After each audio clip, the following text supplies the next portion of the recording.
District Level Services Authority DLSA West Giant Hills Ringkan ke Jingatrailang but Office of Superintendent of Police kalapulong yaka sensitization program halor ka code procedure na benta ki dekhot jang ka Village Defence Party VDP a Conference Hall Subdivisional Court Building Amlarem kathong jang ka program kalong ban kantiu ya ka jingarap jang ki dekhot VDP ha ka jingita padba ban pensmo thu bnia yakir kombi shar an ban penchlur ya ka jingitrailang ha padeng ki pulen pat ki padba shushu la pen kan maru yaki kam baki VDP kila train adu kisnam balalenyo a West Khasi Hills but West Giant Hills kidon hadu ars pa kan reuteli VDP pat palat lai hajar ngut ki volunteer ki balai ram yaki pulen ha ki jing toket persha yaki kam sniu ki kam runar pat pan pudin ki padba ki badan kam jingiram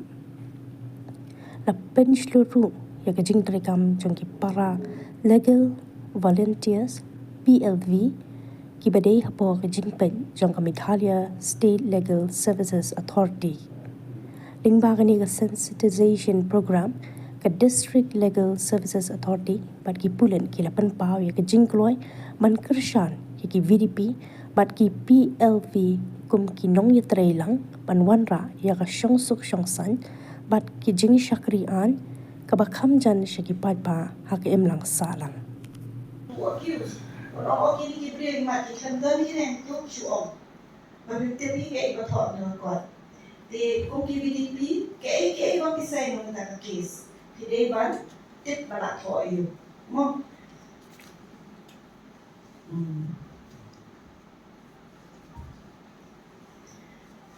The hakini case, manela batay lo chukang ki criminal case, ni batay chukang ki civil law. Bon ki case bade be show, hindi be show ya be kini jaka arian ako Shnong.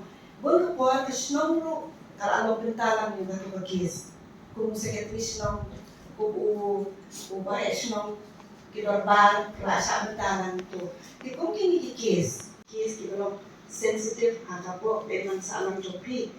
But kendui ki beliau penum sim yang aan kasi na job. But when up ya ki pulit bakin le investigation bakin lab kajing sisa tu untuk case. Mo sampai dia pun ki por kini ki victims and ki witness to the case report. So ki case bahasa punya beliau kitian bantuan support nama kita beliau di bawah, punya beliau kita ambil ki beliau kita dan buat nak Shnong atau hiburan tu Shnong. De makan tu ika VDP batin long ki beliau kita babat dia nanti sedih lihat.